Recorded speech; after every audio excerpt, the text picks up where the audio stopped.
Hey, everybody, welcome. I'm really excited to have Keisha Rice here with us tonight. She is a dating coach and a pre-wife coach, which is really exciting because I just became a wife this year. Thank you so much for being here, Keisha. Thanks for having me. I'm really excited. Yeah, so I'm going to read your bio real quick because you gave me a really good story. So I just want to let people know what you're all about. So you grew up as the daughter of a preacher, Yeah. and you always had high expectations about how you should appear and should behave. And then it's very interesting too because you said you had this like resentment of the church always came first, Yeah, and definitely. you started to get into relationships and like seeking attention as a teen, but you've always been really good at coaching. And you were coaching women in their 30s and 40s to build confidence and date more. But really, I know you had a history of toxic, abusive relationships.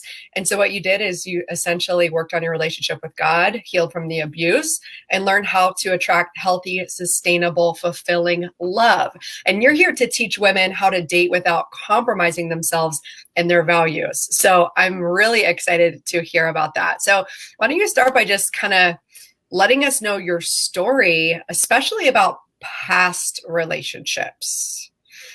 Yeah.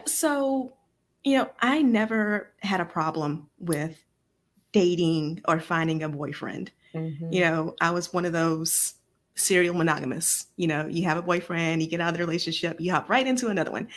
But my issue was with being in relationships that were healthy Mm-hmm. because you mentioned I felt, to be honest, jealous of the church because it took up Mm-hmm. so much of my parents' time, with my dad being a minister, my mom being a Sunday school teacher.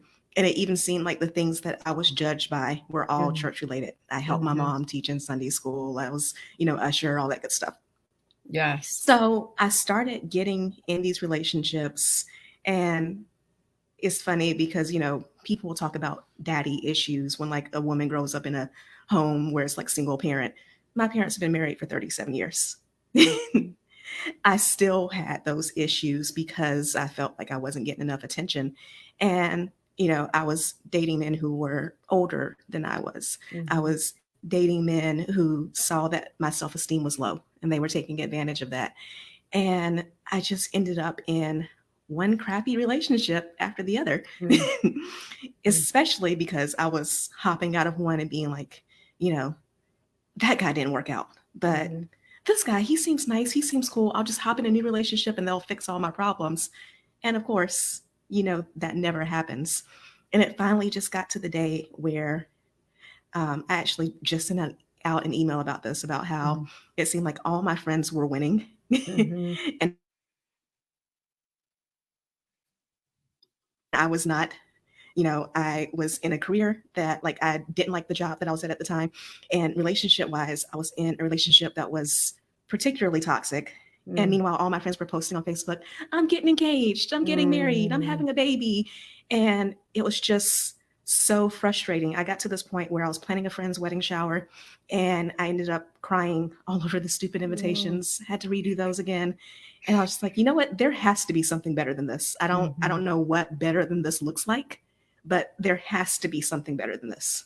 Yes. Oh, so good. And I want to send people right now, if they're watching, I want to just send them to connect with you. So that if they're catching the beginning of this, they can just go connect with you directly to get all of these awesome. I know you do so much content around dating, especially in dating within your values too. So where can they find you for this info?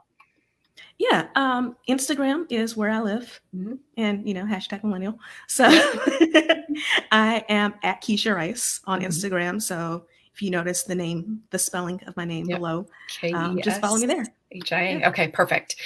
And it's so interesting too because you say, I didn't have a problem being in a relationship, but it was finding what a healthy relationship is. And I kind of want to speak to, I have a feeling you work with all types of women in terms of what type of relationship they're coming from. But, I have clients and friends who maybe they're coming out of a divorce, like a really long-term divorce. Maybe they raised kids together and they're coming out on the dating scene. Maybe, like you and I both had long-term relationships that just never ended up working out time after time. And, never really got to that next level. Or we may have somebody who's been a prolonged period of time without anybody who kind of seemed like they fit their standards, or it's been a while since they put themselves out there. So I want to speak to, how do we know if we're coming from things that haven't worked? How do we know and create like a clean slate to create something that will work in the future? So a lot of that starts with this whole process of learning how to heal from a relationship and also coming to some awareness. You know, you're right. I work with all kinds of women. I have clients who come to me who have never had a boyfriend and they're really trying to figure out, what does dating even look like?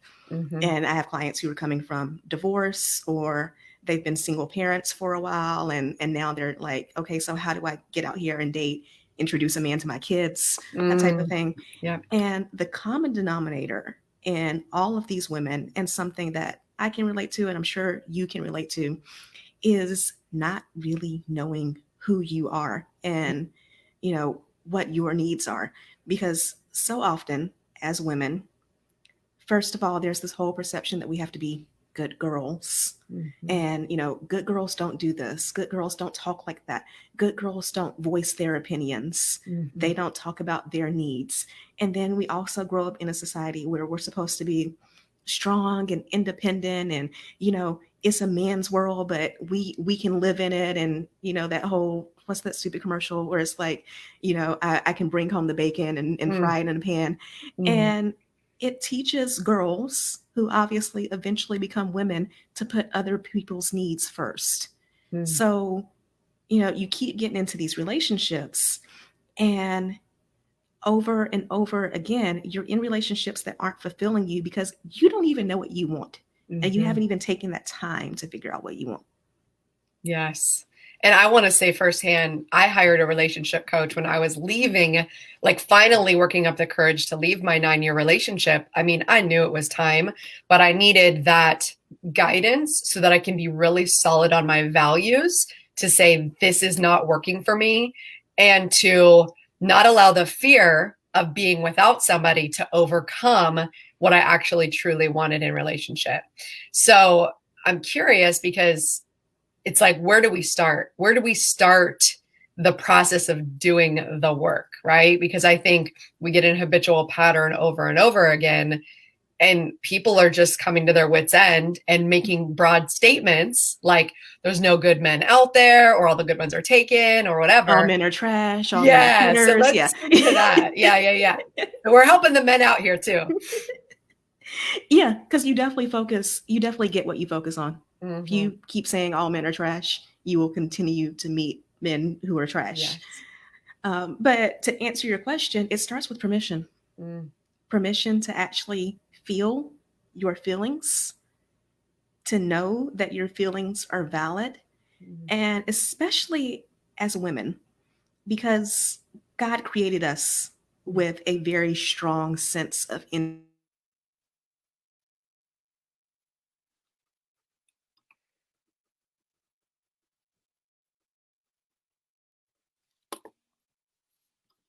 idea of women's. I think we just broke up for a second. We got you back.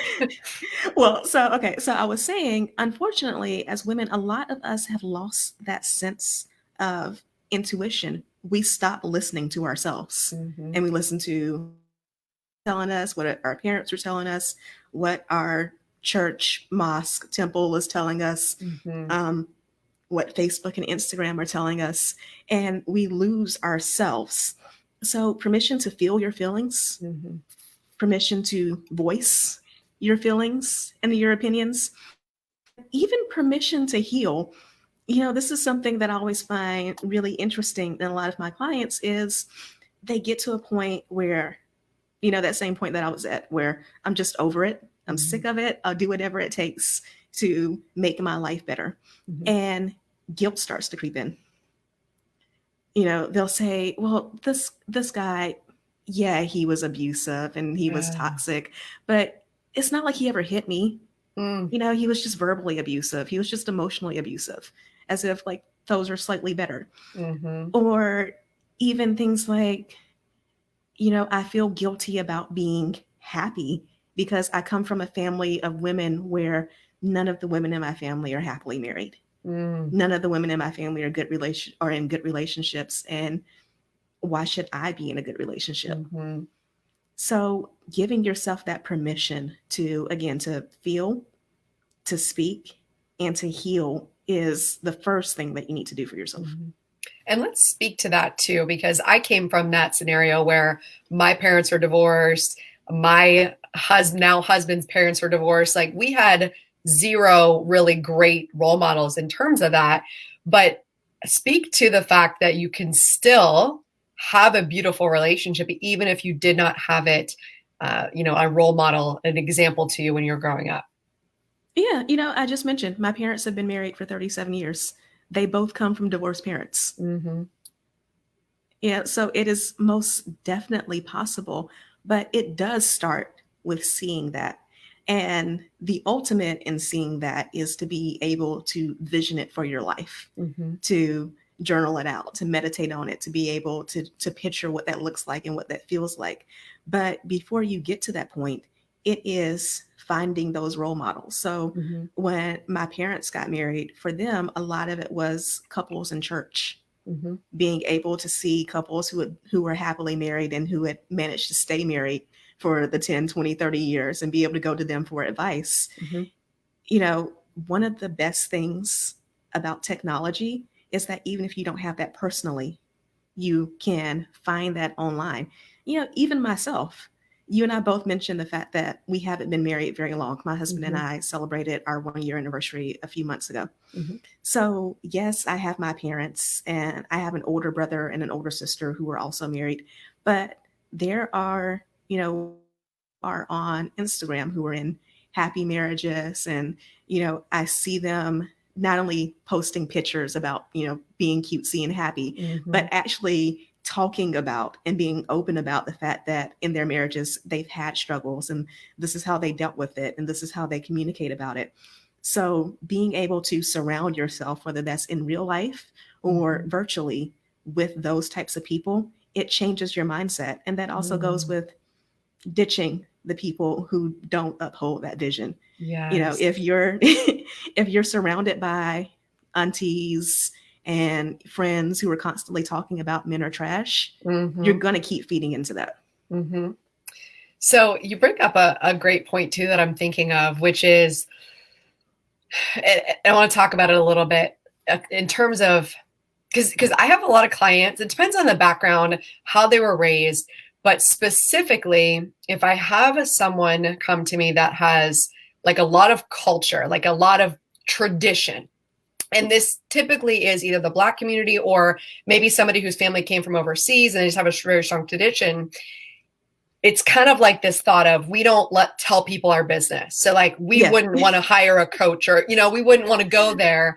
And they might first go to like counseling within the church. So I want to bring that up as like, it's bad to hire somebody to support you. And maybe what more they could get with working from a coach that's specific to relationships versus maybe just doing counseling at the church or something like that. Yeah, we don't go to therapy, we go to church. Believe me, I've heard Yes. Yes. it. Yes. And, as someone who has gone to therapists in the past, therapists are doctors. Just Mhm. like, you wouldn't say if you had cancer, we don't go to see the doctor, we go to Mhm. church. No different. Mhm. But as far as coaching goes, part of it, a huge part of it, is that accountability. Having someone who will call you on your ish, Mhm. who will say, hey, these thoughts are self destructive, these patterns, you are sabotaging yourself.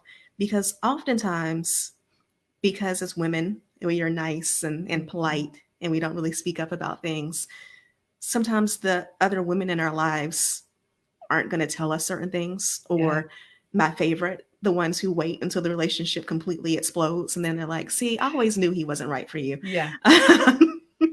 Yeah.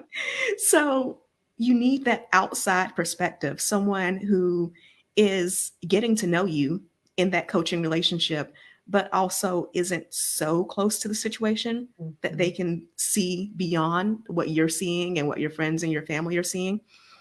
Also, coaching is all about really, truly holding space for a person.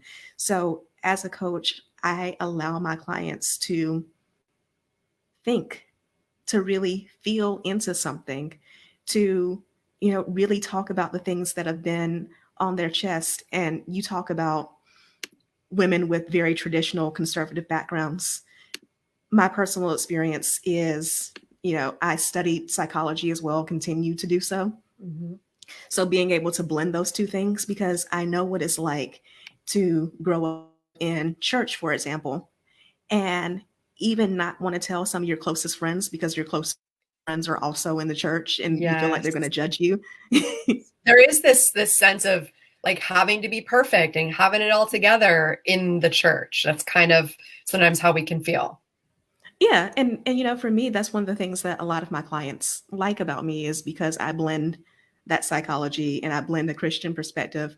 Is um, they feel like they're not jumping full out into seeing a therapist, Mm-hmm. Mm-hmm. Yeah. where frankly family members are going to judge them. Yeah. Sometimes they'll tell their mothers or close friends, "I'm seeing a Christian counselor on dating," Yeah. and that is more acceptable. Yes.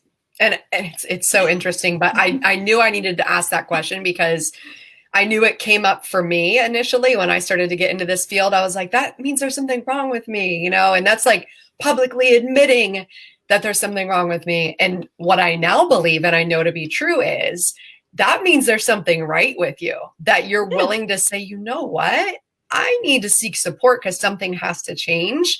And she's got what I want. She's got the tools. Let me reach out and figure out how I can change my mindset to kind of open myself up to what it is that I really want. So I'm glad we Yeah. talked about that.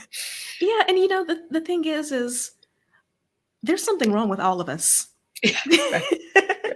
The fact is, we were not born perfect. And it is one of my criticisms of church and a lot of things that Christian ministers say, that, oh, when we all get to heaven, everything is going to be perfect and everything's going to be great. Mm-hmm. And don't get me wrong, I look forward to heaven one day, but there's a really good chance that I'm going to live here on this earth for another 70 years or so.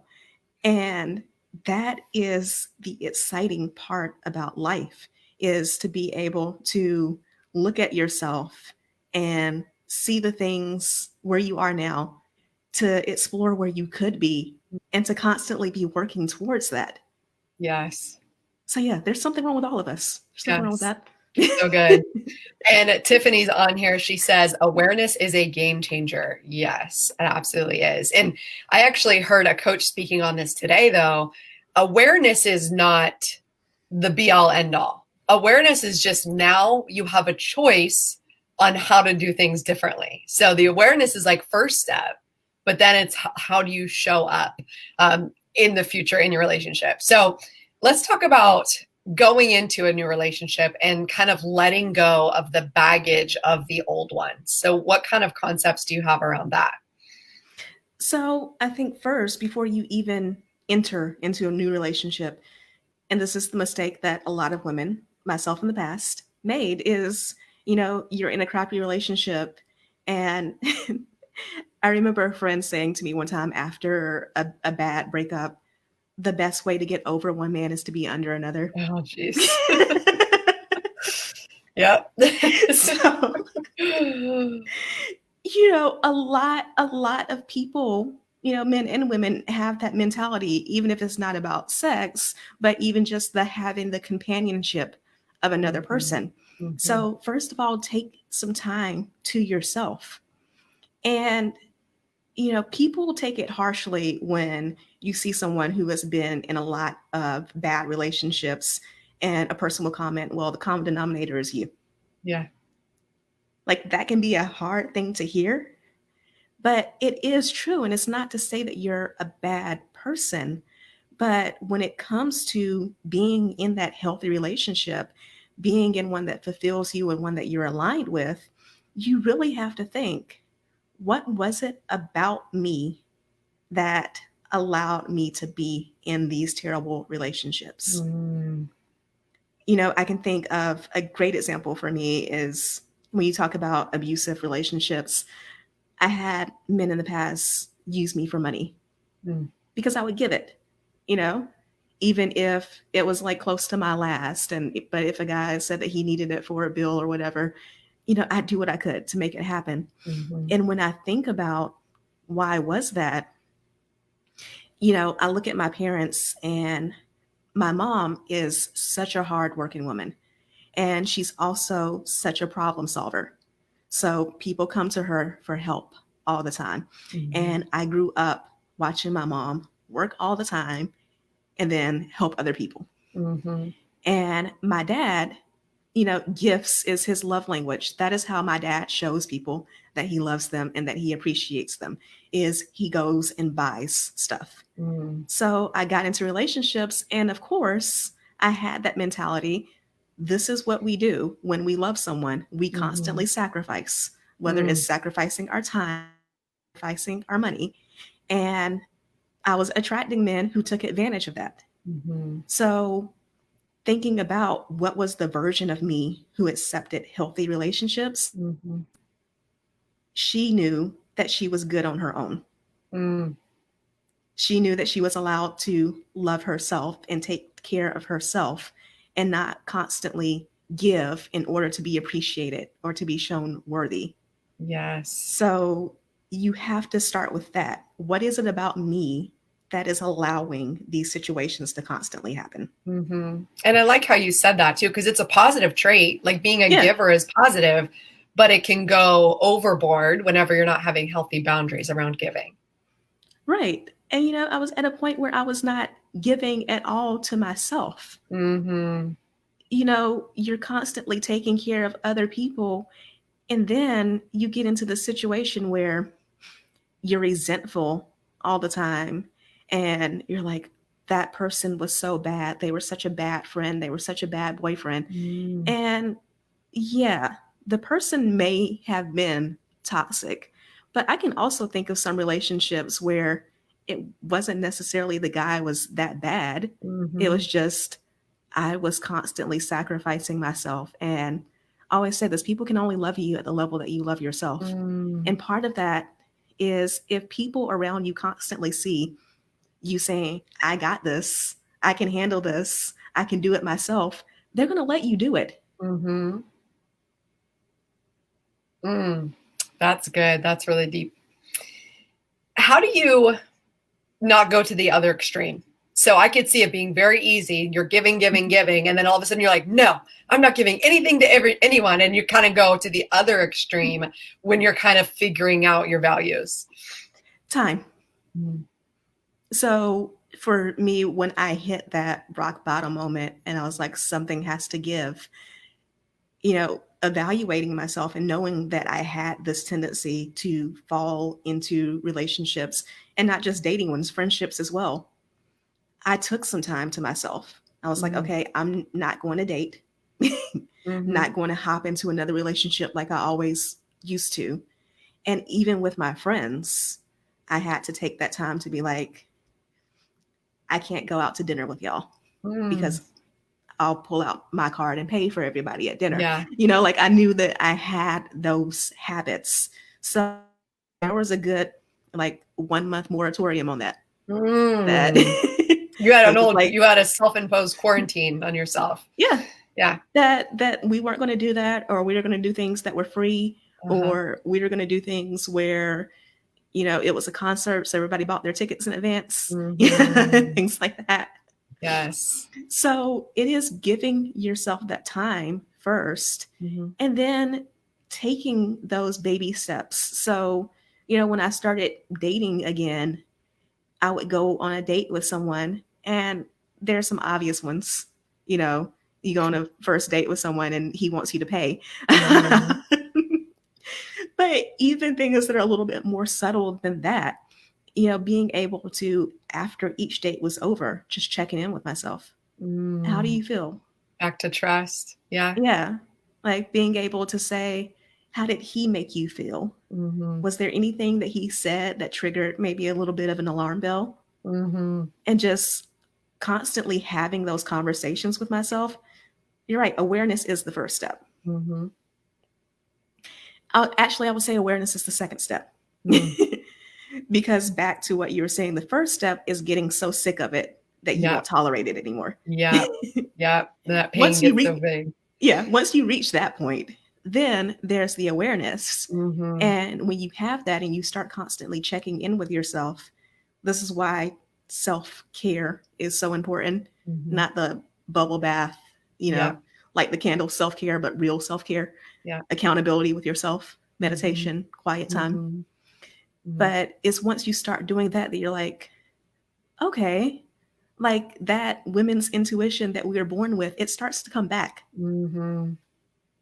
And how do we know when we're ready to date again? Because I know a lot of people are kind of like on the edge, that they have done the work, they've processed, but they're still like, where do I start? What do I do? How do I show up? Like, especially like dating in these days, it's not the same as like walking up the street and you see the neighbor, back in the day in our parents' age and grandparents' age, where you're going to meet somebody at the soda shop. So how do we know when we're ready to put ourselves out there? Yeah, so first of all, those things do still happen. People Mm. still meet at restaurants or at church events or, Mm-hmm. volunteering. But yeah, Stanford University did a study last year that 40% of current couples in the US met online. So Mm. yes, online dating is definitely a huge thing now. Yeah. But as far as taking those first steps back to that checking in with yourself, so this was something that once I started to have that awareness, I did after every relationship. And also, it's funny, it was something that I did when I was engaged as well, right before I Mm. got married. I thought back over my previous relationship, in the case of when I was engaged, every single relationship that I'd been in. Mm. And, I was like, okay, so what did I learn from this relationship? How did it make me a better person? Mm. In gratitude, because for every a-hole that I dated, um, Mm. he taught me something. He gave me a new awareness about myself, Mm-hmm. and that is valuable, and I can appreciate him for that. Yes. But also, it was when I started having these very neutral feelings. Like back to when I was engaged, I started thinking back on even the very worst relationships I'd been in. Mm-hmm. And my thought was a very neutral, like, I hope he's okay right now. Ah, so there's You know, not so much emotion tied up to it anymore. right. That's, yeah. Because this is what happens when you don't heal from a relationship. All you do is bleed all over the next person. Mm, that's good. So you're going to be triggered and repeat the same patterns in that new relationship. Right. So the guy could be a perfectly good guy, Mm-hmm. and you will sabotage that relationship because you're not really dating him. Mm. You're repeating your previous relationship. So is it different with people who were divorced? Because there seems to be a bigger, right? You made a legal commitment, you made a commitment before God, you may have children involved. So we have to recognize that there are more intricacies with a marriage, maybe dissolving or, deciding to separate. So is there any different advice that you'd give for somebody who was in that type of relationship that was maybe longer term or more serious than a dating relationship? Yeah, a divorced person needs more time to heal. They just do, because there's so many intricacies in that relationship. And also, a divorced person needs to be fully aware of what triggers are about to come down the road. So, when you are married to someone, it is a blending of two families. And I can think of I can think of an example right now. So, I have a friend who, we joke about it because a cousin of hers got married and they divorced. Her ex-husband is always around the family because the family likes him more than they like the cousin. Jeez. So, Right. so in a case like that, where you literally have the ex all around all the time, because he does come to Christmas dinners and Mm, Thanksgiving and things like that, you have to start kind of practicing for that and preparing for that. Like, yes, I am going to see him. mm, Yes, I'm going to have to deal with that. Whatever is happening in his life is not a reflection on me. mm-hmm, If he's moping around and sad, it's because he won't handle his own situation and heal. mm-hmm. Not my Mm, problem. If yes. he's happy and he's found somebody else and he's seeing someone else, then he found someone. And Mm-hmm. if it's possible for him, God knows then it's possible for me. So, Yeah. That's it's, interesting. So I'm glad you brought that up too, because we tend to put so much weight on what is the other person doing, and it actually has nothing to do with us anymore. So maybe coach us through that on when you're creeping on your ex's Instagram, which you probably shouldn't be doing, and you see they've moved on and you're miserable. Talk us through that process. yeah. So it starts with one of the things that you just mentioned is, Mhm. the triggers are going to be there. Yeah. Again, your families are intertwined. You may have kids together, all that good stuff. Mm-hmm. You need to limit those triggers as much as possible. Mm-hmm. So in that example that I mentioned, the cousins started coming to dinners at a certain time, Yeah. and the ex came Yeah. later. Yeah. So things like that, if it's kids, then figure out how can we, handle custody with the least amount of Mm-hmm. interaction as possible. Yeah. And yes, don't inflict pain on yourself by going to someone's Facebook or Right. Instagram or Twitter. Just go ahead and block them. Yeah. Just go ahead and block them for the time being. Permission So, granted. Yeah. yes. Yeah. So that you don't have to deal with that. And then once you've done that, start figuring out, how am I going to react to this? Mm-hmm. Because if you live in a small town and you can't Mm-hmm. escape seeing your ex at the grocery store, just go ahead and tell yourself, I'm probably going to see him at the grocery store one of these days. And you know what? It's going to be fine. Mm, We may be divorced, but if we saw each other for a year, 10 years, mhm. 15 years every single day, and neither of us died, we won't die right now. Yeah. you know? I have another question related to kind of family. So, a lot of times, and maybe in that situation, the family's judgment is even worse than your own judgment against yourself, right? And the family ends up taking sides on one or the other. So, can you speak to how to cope with you've broken up or you're now separated, whether it's divorce or a breakup after a long serious relationship, and you kind of have family shaming you about what's going on? Can you speak to that? Yeah. Boundaries, Mm-hmm. boundaries, and more boundaries. Mm-hmm. um, Which is easy to say, right? But yes. especially if we're talking too about like the church community, if one of their values is everything needs to look perfect, Yeah. then that might be hard for the family to accept that you are now single, whereas they thought you were going to get married or you were married, and vice versa. So how do you initiate boundaries, especially with a family like that? Yeah. So it is having the discussion up front, being in a situation where you can say, hey, I know you really like Joe. Mm-hmm. Um, if you want to still have a relationship with Joe, that's you. Mm-hmm. But he and I don't have a relationship anymore. Mm-hmm. So I don't want to hear about him. I don't really want to talk about him, but I fully support if you want to have a relationship, Mm-hmm. that's on you. Yeah. Or to be, hey, I know you guys hated Joe. I don't need it rubbed in my face. Yeah. Yeah. This relationship is done. I'm trying to move forward. Mm-hmm. And even having those expectations about what your relationships are supposed to look like or when you're supposed to get married. You know, in my case, when I got married, my age started with a 3. Mm-hmm. So I definitely got a lot of these too young to be thinking about that. Yeah. Okay, she's in college. Well, school is important. She should be focusing on her studies. Good. Mm-hmm. That's great. She's not in a serious relationship. Then you graduate. When are you getting married? Yeah. When are you getting married? Got a boyfriend yet? When are you getting Mm-hmm. married? When are you getting married?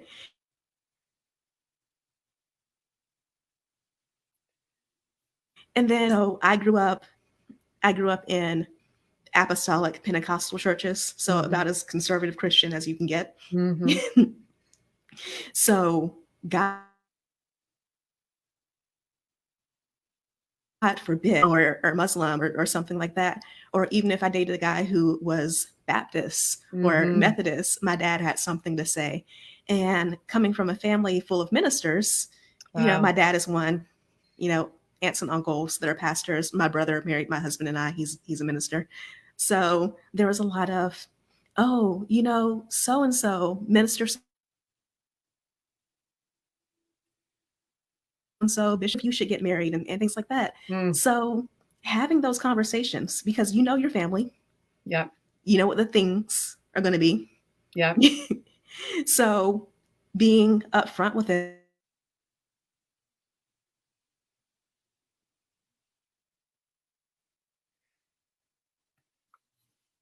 Lost you again. Are you there?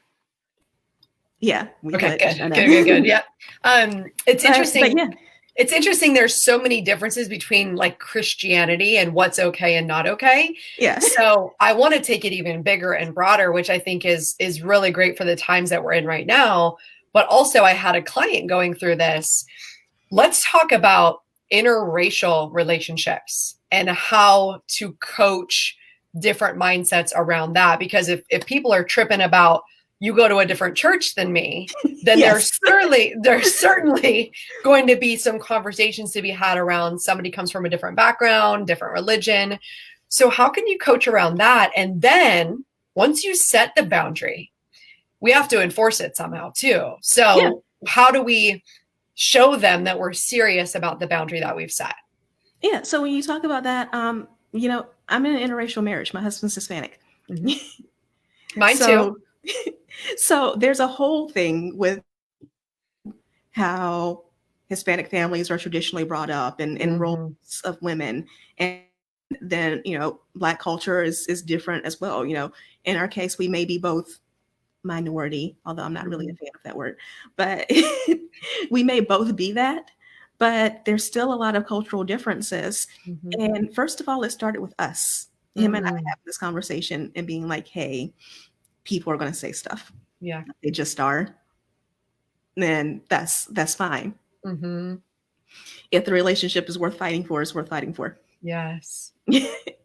So having that discussion first with each other, and then being able to, go to my parents and say, hey, I met this guy. Mm-hmm. We're serious. This is a relationship that I really feel is going to lead to something. Mm-hmm. And by the way, he's not Black. Yeah. And So good. And it's all in the presentation, right? Because I had yes, that same conversation. and that is one of the things, is having that confidence within yourself. Yeah. The boundary starts there, because Yeah. if I had gone to my parents and been like, so like what had happened is I Yeah. met this guy, and like, I really like him and everything, but Mm-hmm. he's not Black, and all, Mm-hmm. I would have opened the door for criticism right there, Yes. and to be questioned right there. So it starts with having that conversation. And in my case, my parents didn't have an issue with it. Mm-hmm. Close family members didn't have an issue with it. And most of my friends didn't. But when it came to even people who did question it, Mm-hmm. is being able to set that boundary. So whether it's race, whether it's religion, whether it's, I've seen couples where education level is a thing. One person Mm. is highly educated, multiple degrees. Yeah. The other person, graduated high school Yeah. and just had no interest in going beyond that. Whatever it is, when those conversations come up, my phrase that I used to use all the time was, this is not up for discussion. Mm. And whether it's relationships or certain other things in life, I've had that conversation with my parents plenty of times, where a Mm-hmm. certain topic comes up and I go, this is not up for discussion. Mm-hmm. And someone will interject and be like, yeah, but this is not up for discussion. Mm-hmm. Repeat it over and over again. And that gave me the confidence, because, again, once you start constantly explaining yourself, Yes. you just open that door. Yes. So good. And I'd like to liken that to, I'm going to go for a run today. I don't need to ask permission. I don't need to explain to anybody while I'm going to go for a run instead of do yoga, right? Like Right. it's my decision and that's what I'm doing. So I love that. And I think that they'll support a lot of people too in that, having that conversation. Now, let's say people are wilding out. Just, you know how generations can be, right? Yeah. People are set in their mindset. So at what point do we need to set a strong boundary that says we're not going to talk on the phone, or you can't come to Thanksgiving dinner? You know, I want to paint the picture for worst case scenario. You know, how far do we take the boundary if people are disrespecting it? Yeah. So, I can think of this was not relationship related, but I can think of a particular argument that I had with my dad years and years ago. And this happened to be about choice of career. Before I was a coach, I was a journalist, and my dad didn't want me to be broke, Yep. Well-meaning, but we Yep. didn't agree. So I remember that discussion would come up, and I would say, hey, this is what I majored in. This is what I'm doing. This is what I'm sticking to. And he would argue with me about it. And I would just say, hey, love you. I'm not doing this. And I would just hang up the phone. Yeah. And that is where it starts, being able to do that. If someone is really persistent, then making that choice that you're just not going to answer the phone. Yeah. You're not going to respond to text messages. And, a lot of times people, when it really comes to things like the holidays, because maybe the other 355, 360 days of the year, you can be separated from family members or whatever. But what do I do about the holidays? I always say, give it a shot. Yeah. Start with, okay, I'm going to go to Thanksgiving dinner. I'm going to go to Christmas dinner. And I'm going to give people the benefit of the doubt to be real, true adults and not talk about this. Yeah. Or to stop when I ask them to stop. Yeah. If that doesn't work, hey, this has been real. This has been fun. I'm leaving. Yes. And if that doesn't work, then make that choice. Hey, these people, they may love me, but they don't respect me. So I need to just step away from the situation. Yes. And this kind of goes back to the beginning of doing everything for everyone and, what they want instead of your own values. So it's right back to honoring yourself enough to stand firm in your own values and communicate that. So now I know there might be people that are afraid to do that. So speak to them about the fear that they might have around that. You're going to feel afraid. It's one of those things where I know people are trying to be complimentary. I hear a lot, oh, Keisha, you're so confident. No, because I don't believe that confidence is a state of mind. Confidence is an action. It is this decision to, at one moment in time, to do something and then handle everything else later. Yes. So first of all, accept the fact that all hell may break loose. It might happen. Decide what you need to feel comfortable. In some cases, what you need in order to feel comfortable is to simply not be around those people anymore. And then once you make that decision, that's one of the reasons why I recommend taking those steps with starting with a phone call and hanging up. Yeah. With not accepting phone calls and text messages, with, another great place to start is blocking people on social media. Even before the phone calls, I would recommend starting with that. And with the trying to go to family events first, give yourself 2 or 3 of those to see how that goes. Because when you're taking those steps, it increases your confidence that much more, because you can say, I really did all that I could. Yeah. I tried to make this relationship work. I tried to respect you. I gave you every single chance to respect me and to honor me, and that's not happening. That's so good. And I would even expect to, in some extreme situations, that people will try to gaslight. And gaslighting is basically like turning it around on you, saying you did this to our family, something like that. But what a coach told me once is that your values are important and my values are important, but I'm not going to let your values override mine. So we can both live in our values. And if yours is to be combative and a jerk and not accept me, that's fine. But I'm going to live in my values over here in my little bubble of positivity. And you have to decide like what still fits into your values. Mm-hmm. So in my case, my immediate family and I are extremely close. Mm-hmm. I have aunts, uncles, cousins that I don't talk to. I don't spend any time with. Mm-hmm. I don't interact with them at all. The boundaries were broken, Mm-hmm. and that's that as far as I'm concerned. Mm-hmm. But family is a huge value of mine. Yeah. I really, really value family and having a close-knit family. So that was heartbreaking for me at one point, and I felt really bad and really guilty about it. And I had to come to a point where, one, a higher value of mine is honoring myself. Mm-hmm. I always have to start with what my highest value is. Mm. And if the highest value is honoring myself, then everything else below it can be broken. Yeah. I want to dig into that. Go ahead, but I want to dig into that. Yeah. So then beyond that, I had to realize that like family is important to me and caring for family is important to me. So, those family members that I don't keep in touch with, I do occasionally ask my mom how they're doing. Mm-hmm. I do, pray for them. I do genuinely hope that they are well Mm-hmm. and that they are doing great. I just know that for me, I can't spend time with them. Mm-hmm. But that's not out of a place of anger or out of resentment. It's just knowing that because I can't be respected in that environment, I have to love them from afar. Yes. And I can still uphold that value of family while loving them from afar. Yes. And so what I wanted to dig into, because I was in this trap for a long time, and I think a lot of listeners probably might fall into this trap of, especially if you were raised in the church.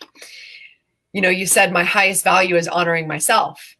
Yeah. That is triggering for a lot of people in the church community because we're supposed to value God and the church, and then we come like seventh somewhere on there, and then everybody else, and then us, and the dogs and the animals, and then us. So talk to me about that mindset shift you had and how you made that okay to still fit into your values of being raised in a church, obviously still being Christian. How did that shift for you? So I am divine. God is in me. And anything that I do to disrespect myself also violates that relationship with God. Because I have been in those situations where I was depressed and constantly angry. And because I feel like getting out of bed, I was not going to church. Or I was going to church and still being gloomy and, still feeling bad. And if you are any kind of religion, because, I also work with women who are Jewish and who are Muslim and other Hindu, other faiths. And if you are any kind of, you have any kind of faith, that's an incredibly bad witness to go around miserable all the time, to go around being unhappy all the time. If you tell people that I'm Christian because I believe God is good and he's been good to me, and I walk around all the time pissed off, like that just, yes, it just does not match. Yes.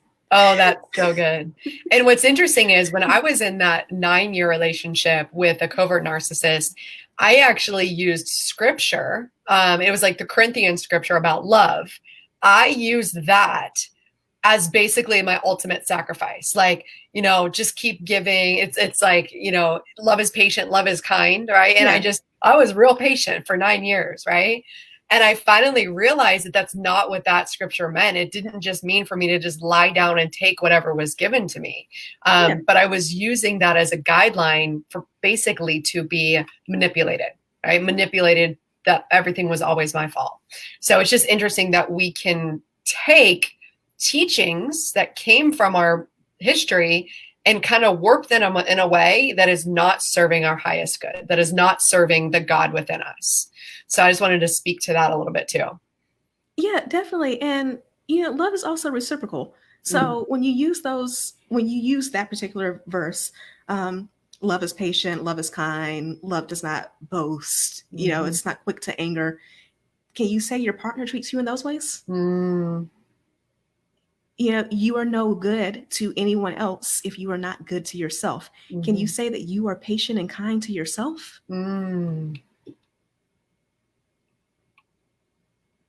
Yep. And no, like back to what you said, you're not going to be able to be in a whole relationship until you're whole within yourself and loving yourself. Yeah, that whole "you complete me" line from Yeah. what is it, Jerry Maguire? Yeah. No one should ever, ever, ever complete you. Uh-huh. No one can. And to me, it's honestly the word that I think about is evil. Like, why Mm, would you put that much pressure on someone to complete you? right. It's a setup for failure. Yep. And let's talk about too, maybe people who are, so we kind of talk about healing hurt, kind of walk through the dating process. But let's also talk about like now being currently in a relationship, either being married or in a long-term relationship. How can you, like you said, remove that responsibility from the other person to not have to make you happy? Yeah. So, for starters, my husband is not my diary and he is not my therapist. Mm-hmm. So I see women especially get into this. Oh, we're married. We're a Mm-hmm. couple now. We should tell each other everything. Yes. And it's not that I keep secrets from my husband because I don't, but I also know that sometimes I'm experiencing something where the emotion is so raw that Mm-hmm. it's not the time. Mm, I know that sometimes, let's just be real, men and women are different on the mm-hmm. advice, Mm-hmm. and men love to listen in order to give solutions. Mm-hmm. Women love to empathize. Yes. And sometimes it's a matter of he's not the right person to go to because he's a man. And his Mm-hmm. way of showing love to me is going to be to try to fix the problem. I need to go to my mom or to my Mm-hmm. sister or to a girlfriend because I really don't want that. What I Mm-hmm. want is someone to listen to me complain. Yes. And instead of getting mad at my who naturally does that. Mm, that's so good. So, so yeah, I was going to say, so starting with that, my partner is not my diary. They are not my Mm-hmm. therapist. Mm-hmm. And learning how to go to people, how to get therapy, how to use your journal, how to meditate, all of that Mm-hmm. good stuff. But also getting into this idea that a relationship is an exchange where the two of you are both adding value to each other. Uh, So there are some ways in which my husband is supposed to make me happy because we enjoy going to the movies together mm-hmm. and talking about the movie. We enjoy taking road trips Mm-hmm. and things like that.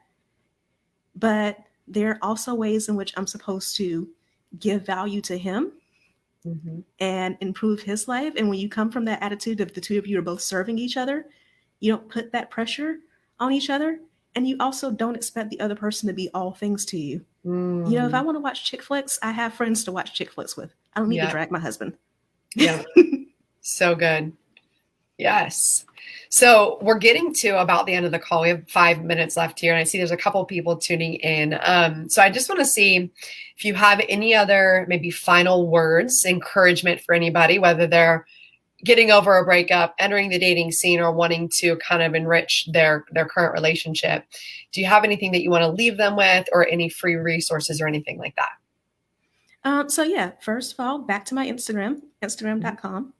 instagram.com/Keisha Rice, or go to @Keisha Rice. I have a great masterclass under my links right now on about embracing your femininity and Mm, finding a relationship. So I always keep my free resources there. mhm, But as far as parting words, you are always worthy mhm, of having great relationships, whether those are with your partner or with your friends or with your family members. you deserve to have great and healthy relationships, Mm. no matter what anyone tries to tell you, because we all know it's not just a man who will try to manipulate you. It's Mm-hmm. parents, siblings, frenemies, all of that. So Yes. start from that premise. Yes. That was so And good. yeah, start with that premise, and then Mhm. also understand that you can't have any type of good relationship until you know what your needs are, Mm. because then you can assess, like, when it comes to family members, and I use this often because when you come from a conservative family does become everything, and it becomes often the people who will try to manipulate you the most, frankly. Mhm. So being able to assess, my needs in this relationship are to feel loved, to have bonding time, to have that closeness, but I will not do it at the expense of my own peace. Mhm. When it comes to romantic relationships, knowing what it is that you need in a relationship, knowing what your triggers are, Mm. and knowing what lessons that you've learned in the past, so that when you start to get into new relationships, you can see, oh, okay, in my case earlier, oh, we've been dating for 2 weeks and he's asking to borrow money. That seems Mm. familiar. Yep. So I think it So, comes back to like self-love and self-trust. yeah. And And, it's like and again, it's a key word, but it's like we need Keisha to help us do it, because there's a process to it. yeah. I mean, a lot of women have gotten to that point where they no longer trust themselves Mm-hmm.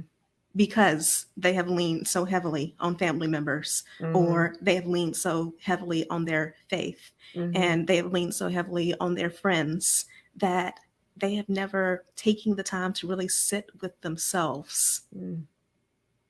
and to listen to themselves. I'll tell you that the first time I ever did that, to just sit in silence and see what came to me, that was the scariest thing I ever did. Mm. All these thoughts started coming through, like, wait, what? Mm-hmm. Like, I remember the first time I did that, there's a particular friend in my life, female friend, and one of the thoughts was, something's not right in this friendship. Mm-hmm. And I was like, nah, you lying? Like, to Mm-hmm. myself, like, you lying. We've been friends for like 10 years. Like, this Uh-huh. this is not it. And sure enough, this friend betrayed me. Mm. And it was a hard lesson, but it was also the confirmation that I needed Mm-hmm. to learn how to start trusting myself. Because when Yeah. it happened, I was like, you had that feeling. Huh. That is so true. I've had similar instances. And reconnecting to my intuition, energy-wition is one of my values, and listening to energy and intuition and trusting that. So I completely agree with that as one of the steps to stepping into a better relationship with yourself and better relationship with others. So Keisha, I'm so grateful that you were on. Such a good conversation. I know there were so many nuggets here. This will be uploaded to YouTube and will also be eventually on my podcast. So I'll share those links. People can find you everywhere, and hopefully they connect with you on Instagram as well. Yeah, definitely connect and say hi. I'm friendly. That's true. Well, I don't know if you ever had that experience where, like, you've listened to an interview with someone and you reach out and you're like, oh my goodness, what you said was so Yes. great. And then those crickets. Like, Yeah. Yeah. Yep. No, I know. So, I love hearing from people. I'm like, oh, great. Tell me more. Yes. Same. Yeah. She's very responsive. She will get back to you. She will connect with you. And also, I want to invite anybody watching. I will be doing this series within my Powerful Potential Facebook group. I will be doing more videos inside there. So come connect inside there. We can have further conversations on this topic, and definitely connect with Keisha. And again, thank you so much for being on. thank you for having me. I enjoyed it. Absolutely. Yep. All right. Bye. Bye.